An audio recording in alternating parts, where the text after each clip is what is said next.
Hey, everybody. Really fascinated for this chat today as we dive into how we're unpacking CX, which is going to look very different in 2026 and beyond, with a true innovator and player in the field at Alorica. Max and Mike, how are you? Hey, Evan. Nice to talk to you today. Doing well, Evan. Doing really well. Good to see you both. Co-CEOs, so that's quite a kind of dueling piano setup we have here today.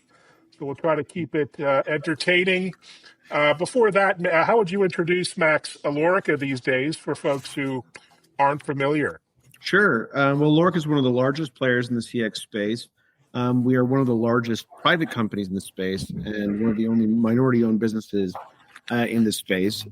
We've had a long track record of transformation and being on the cutting edge of technology, both through implementation of technology as well as investment in technology throughout our history. I'd say we're at a very interesting pivot point that Mike and I have stepped into the role here as co-CEOs, and we found interesting ways to accelerate that change, both in terms of what our clients experience, our representatives experience, as well as what our company overall is delivering to market. And so, shameless plug, if you want to learn more about Alorica, you should listen to our podcast as well as this one right after. You can go right there where we talk about a lot of these things. But I'm sure Mike has another way to add to that. No, I dueling, you mentioned pianos, so I try not to out-sing Max in his best repertoire for sure. Thanks for having us. Yeah, Max hit it well. It's a great time to be co-CEOs of a CX company because of what we consider to be the transformation the industry is about to go through and is going through. So we're excited to talk about it. Fantastic. I remember working with Alorica on the vendor side. This is 20 years ago. Wow. Media gateways. So what a long 20 years it has been. But what's changing, Max, if you look at customer behavior, expectations leading into 2026, we've got AI embedded in daily interactions. But what's fundamentally changed over those, couple of years, if not 2 decades? Well, listen, I think a lot has changed and it continues to change. It's something that Mike and I spent a lot of time thinking and talking about. I think one of the things that we think is the most seismic change, I think, is that the idea of a proactive instead of a reactive service is really becoming our baseline, right? The AI enablement of customer experience is really increasing expectations of both people's customers as well as brands in the market, and sometimes moving faster than brands can adapt, right? And so I think in 26, customers will continue to expect, companies not only anticipate problems, but really be proactive in terms of what they offer with them. And so if I think about what that concept is today, it's very different than maybe what it was even 2, 3, 4, 5, or even more so 20 years ago, which was you would wait on hold for endless amounts of time. Which is something that everyone's had that experience with. I'm not going to say that doesn't happen. But where I think it's increasingly moving to is, predictive examples, right? So we have a recent example of one of our major airlines that we service where we, our AI system was able to detect flight disruptions in real time and reached out to customers with rebooking options before they even realized there was an issue, right? So it delivered reduction, like a 35+% reduction in complaint volumes, a 12-point increase in NPS, which, as you know, maybe from the, 20 years ago, we were a very different business. But NPS is one of those things that we look at very, very closely. And so it's continuing to kind of change the narrative about what CX is and how important it is for customers and companies to be in sync. Fantastic. And Mike, what's changed in your mind, your perspective, and also what are you excited about most as we head into 2026 in a month? In a month, yeah, less than a month.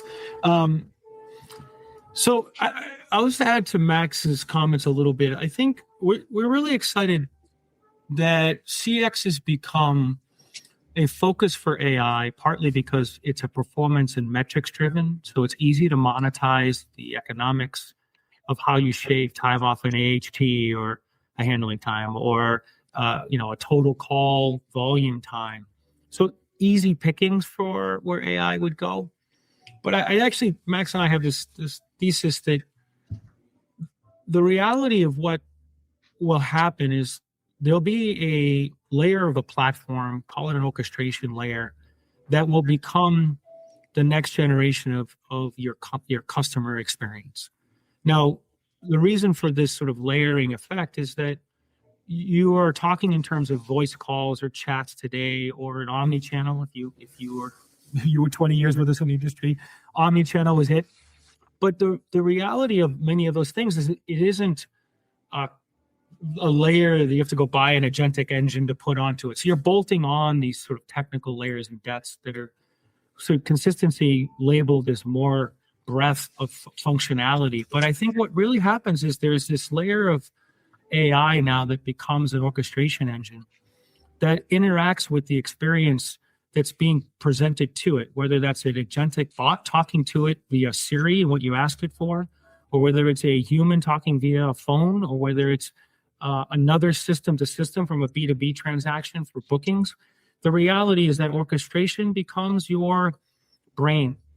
Your language models, your LLMs, SLMs, whatever you choose to have, become your domain IP.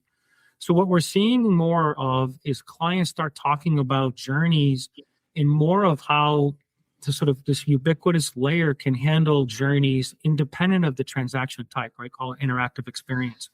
But the interaction is what matters. Is it a person interaction, a bot transaction? Is it a system transaction?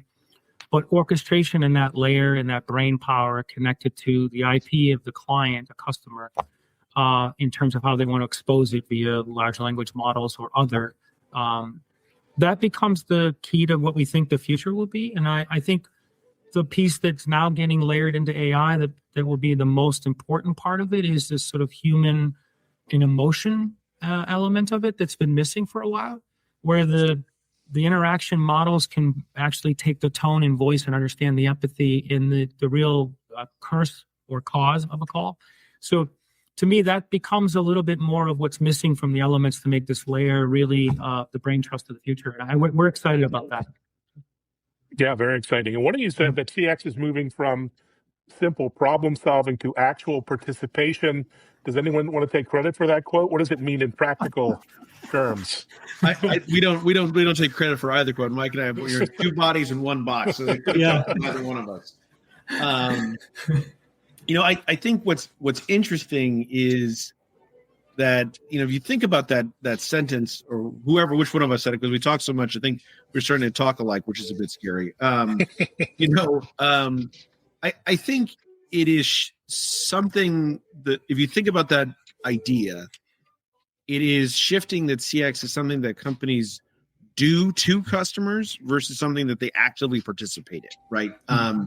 And to Mike's point about orchestration layers and integration of technology, I think one of the things I think we're both most excited about, and Alorica is as a company, is the idea of mass personalization and customization that AI is going to enable companies for a reasonable cost to personalize journeys, like kind of a custom route GPS. Like if you look on Google Maps, or back in the day, remember MapQuest, you could pick routes that avoid tolls or bridges or highways or whatever you don't want to avoid. And so let's say you're a customer that likes to be talked to by phone. Companies will know that, and they'll be able to interact with you in a different way. And the system will learn your kind of preferred pathway forward. So, like, for example, if I know that Mike really likes a sports team I dislike, I'll make sure that I always mention that to him whenever they lose. Just like that, AI will look and say, okay, Max likes to have his questions answered or follow-ups by text after having a phone call. So it'll kind of participate with the consumer. I think the other interesting thing about this thing, and it's a thesis that Mike and I share, is that it's actually going to increase the number of interactions over time, not decrease. And so I think the more customers can and will interact with their brands or partners, or however they think about how they interact with services and products, it's actually going to increase the amount of interactions on a global basis.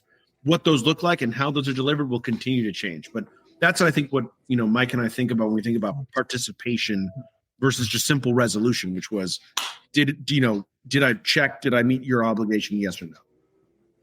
Amazing. When I started in the industry 35 years ago at Dialogic, it was basically, press one for this, press two for that.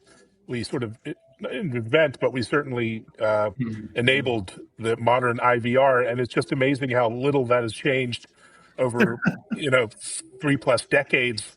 Why is that, Mike? I mean, why can't brands expect more from their CX partners than traditional IVRs that we still have to trawl through today? Yeah, it's a great analogy. It's I think the IVR had its day in which everybody would love to get rid of that tech debt if they could. They just got to figure a way to service the clients and put them in the correct queues for the right servicing. And queuing in IVRs was and is still a method by which a lot of people use. But I think AI kind of changes that for us, which is part of the excitement of this, which is you have to think of the client. If this is the time where CX becomes the most sexiest thing in the company, which has never actually been a statement that anybody would have made prior, right? It's it's the thing you had to do to support the clients for the product because the product was the most important. But client protection, retention, upscaling, and upselling are the new norms. There isn't an expectation that a client is just a static engine. It's an area in which more services and more products can be enabled. But how do we reach them? It isn't traditional product development to a positioning. Now it's about how do I take my CX stack and enable that to be an offensive weapon creating revenue for me. That typically never really was a discussion that was had, right? It was always, well, we could have them cross-reference or upsell. But what you have now is you have human capital trained on your products. It's very mature rates. To your point, 20 years in the industry we've got. Yeah. How do you then turn that engine of AI into a sales engine, which you could represent to a client that a product is in multiple colors? You could actually give them clearly a bot that does most of that for you in any way possible. But what you have is a human on the side saying, well, in addition to this product, we have X. So for us, I think it becomes less about the IVR and the click and more that the CX partners need a seat at the table and become your integration layers to how those journeys should be orchestrated. I'm going back to orchestration again. That piece is the key. That sort of unlocks this power that probably exists everywhere. It's just untapped at the moment. I think if I could add one thing, Evan, to Mike's point, I think one of the really important things that Mike mentioned is the idea of turning, and I think this is part and parcel with what you're saying about the why do IVRs still exist, right? Is turning it in from a need to do or a cost center or into a, let's call it a revenue generation engine or a, call it customer loyalty driver, right? Mm-hmm. So I think IVRs are still in place, if we say it this way, because they're inexpensive and the logic is written. And it's something that, can continue to handle a variety of calls. Although I don't know a single person that doesn't come up to me now that that Mike and I are running Alorica and say, I was on hold for such and such a time, and even if I pressed this button. But imagine if that experience wasn't like, hey, Max, I see you called in once before about, your iPhone not syncing to your computer or something like that. Let me get you someone who can address that problem. Like, yeah, this continues not to work. Great. Let's send you out a new phone. And by the way, have you thought about protection on your phone in case you drop it or something like that, right? And so it turns not only into a, press one for a new phone style, press two for, tech support. It enables that to become, interactions become the important driver of not only customer sat, but also revenue gen, right? So that's, I think, really key point. And Mike and I are seeing that across verticals, across companies of different sizes of how this once, let's call it much begrudged part of a company's must do is becoming a really kind of more central focus. Fantastic. This space has many dozens of vendors. Many have been around for decades, and there are market maps of who they are. There are new entrants to this space, but are the traditional vendor models working? Are they enough for CX and where it's headed? And why are there 3,000 bot companies now when there used to be a dozen? Just be curious on your perspective on the landscape, Mike or Max. I'll start quickly and let Max, but we spend a lot of time on this. As you know, we talk to analysts quite a bit, and a lot of customer C-level board meetings where they're asking us the same question. I do think the evolution of the model is sort of bringing the old to new again, which is outcome based. if the hypothesis or thesis we have is these orchestrations there and interactions become important, then you're going to pay by interaction, whether it's a bot, a human, a system. It really agentic or a transactions or transactions. So I think outcomes become the most important measure of a cost factor or revenue cycle for us.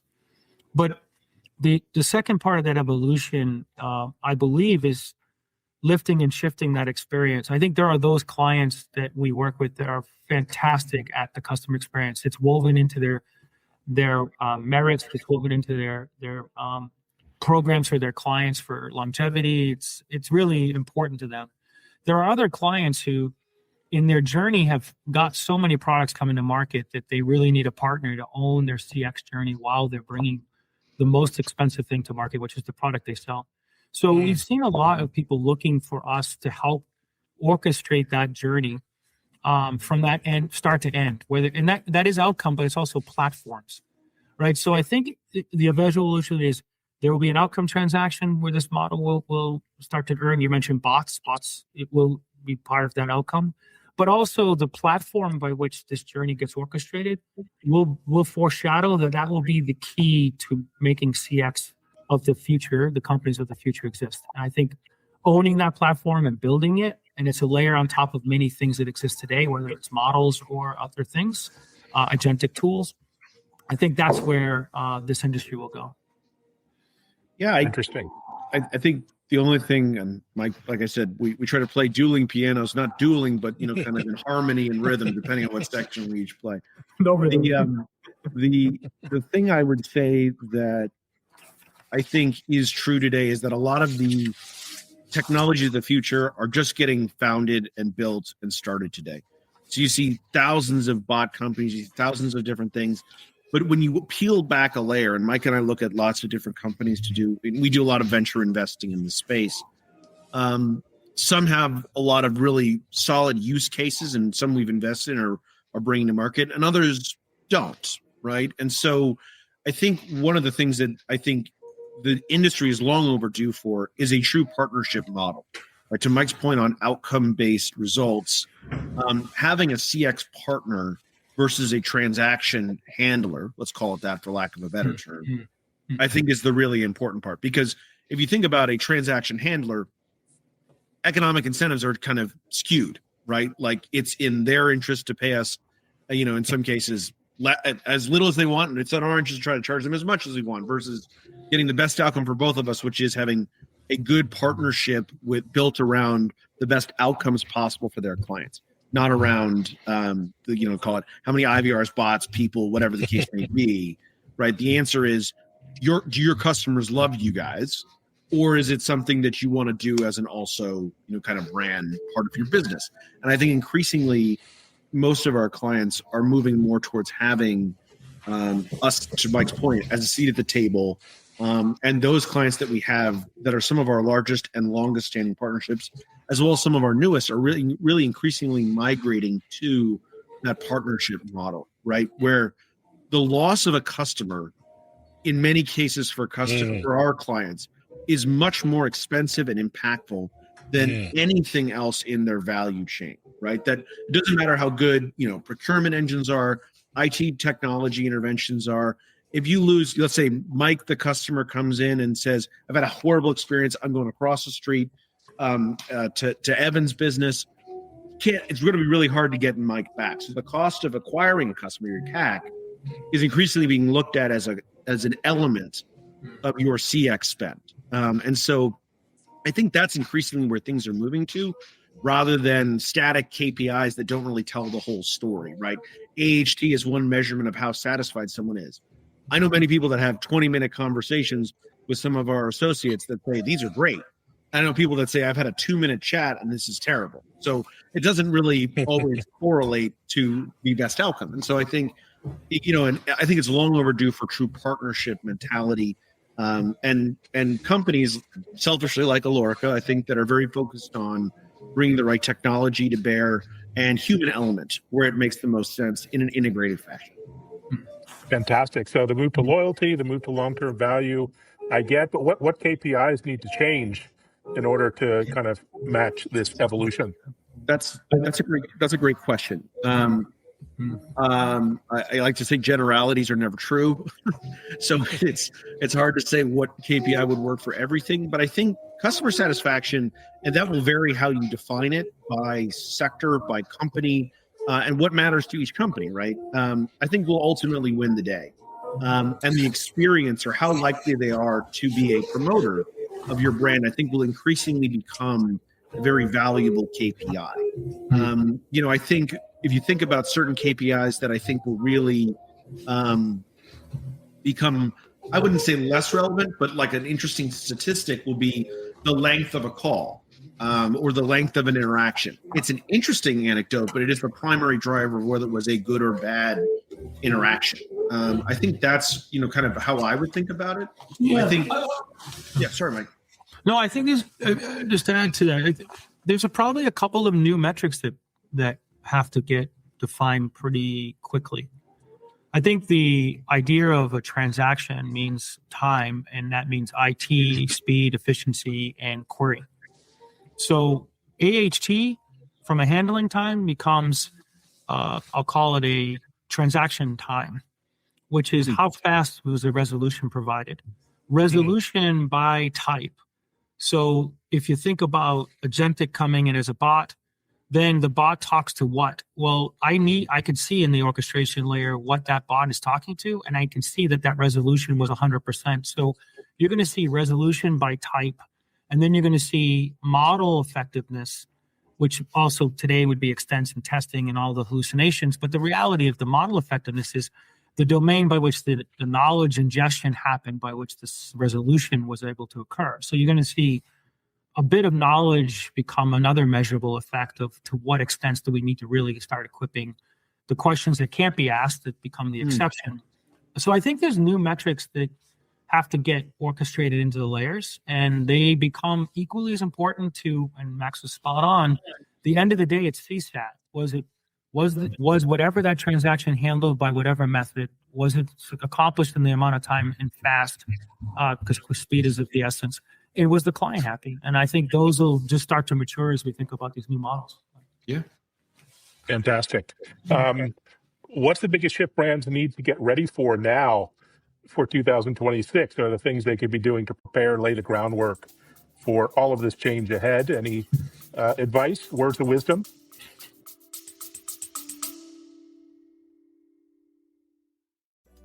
AI is changing the game of business. Will you be on the winning team? I'm Jordan Wilson, the host of the Everyday AI podcast, and your coach to help you learn the X's and O's of AI. Artificial intelligence isn't just a new player in the game, it's a new sport altogether.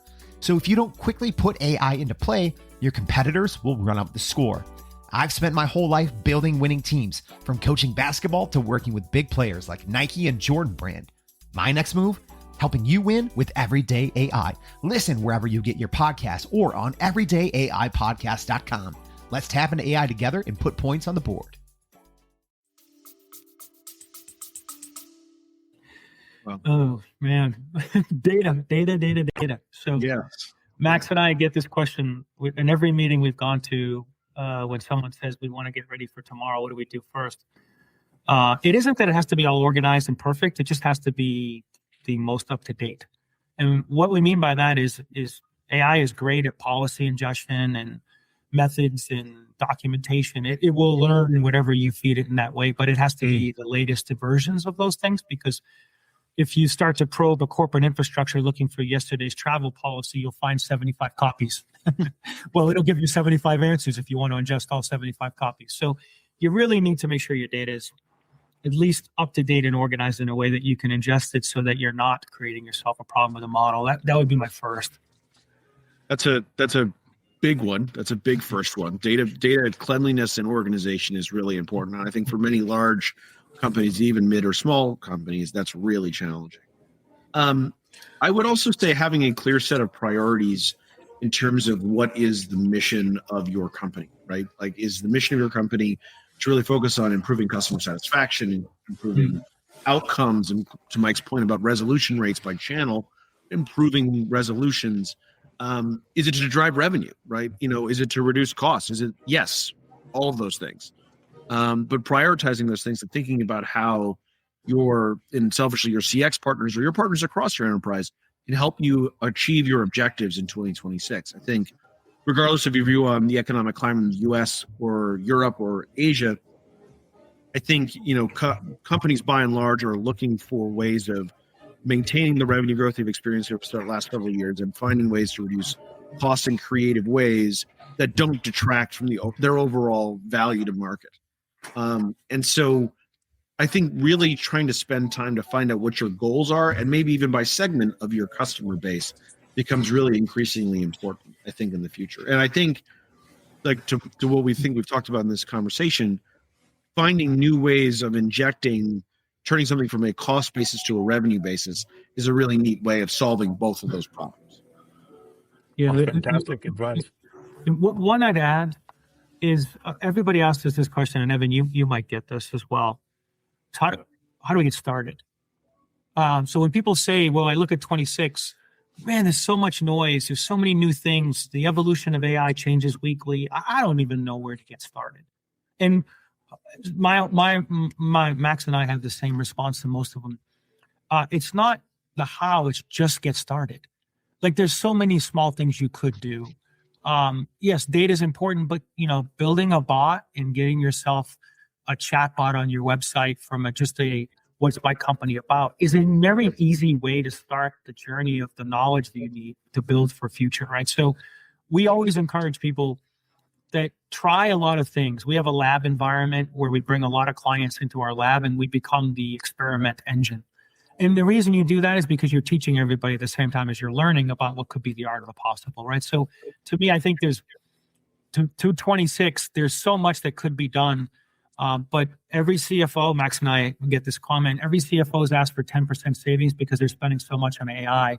The answer is we should do something. Like, let's just get started on something small and start to build the momentum, because once it starts, you can start to see the art of the possible. And I think then it's a tsunami that will continue to come.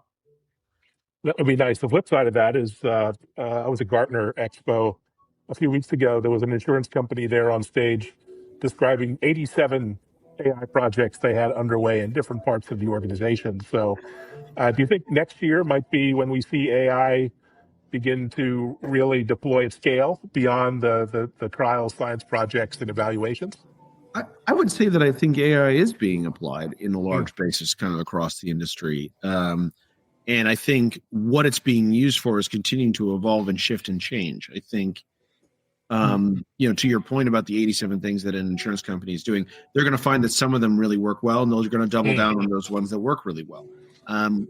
Just aside from our business, what we do for our clients, Alorica as a corporation, right, has over 100,000 people around the world, sites in, 50 plus countries, so we ourselves are running a global enterprise as well and deploying AI. And I would say we've deployed AI to do a lot of things already, automated hundreds of thousands of transactions that our employees need every single day. So I think, it's a bit like that sentence that tomorrow never comes.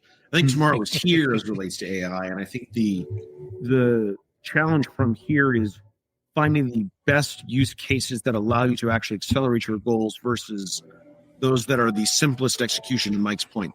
It's very easy to have a bot listen and learn to a policy or a procedure.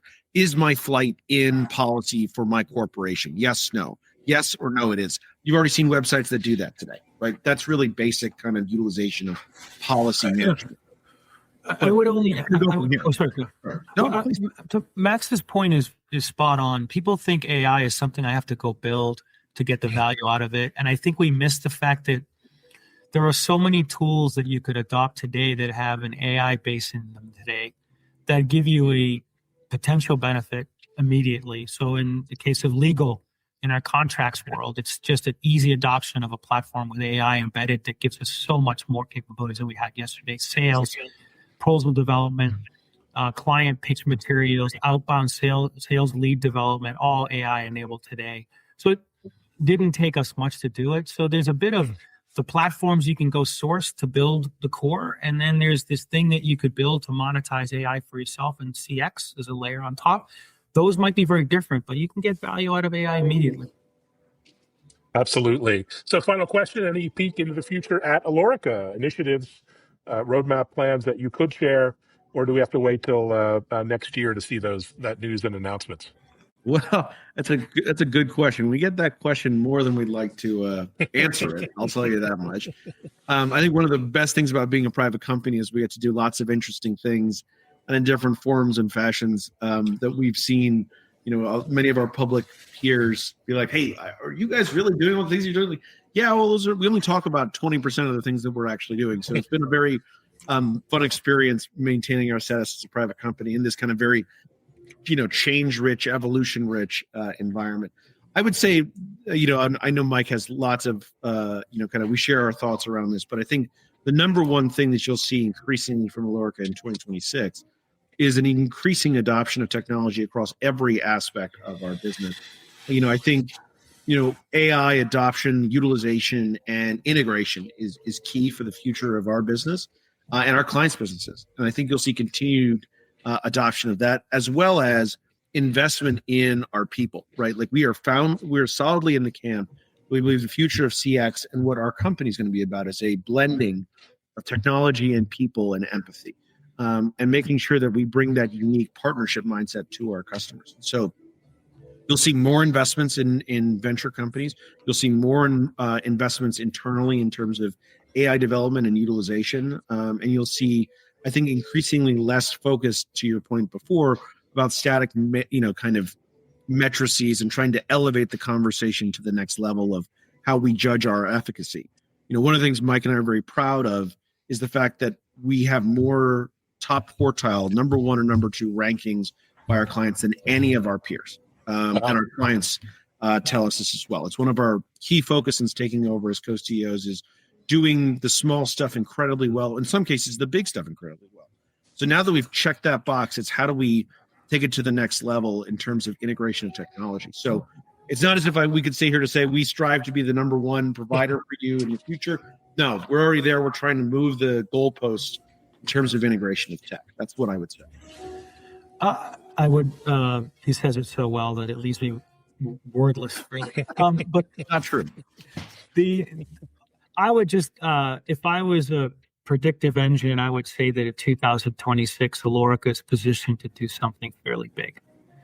Whether that's an advanced technology, whether that's Alorica becoming something more, I think is still to be determined. But we have done all the right things as a company to put ourselves in a position with our clients to be top of the stack ranking.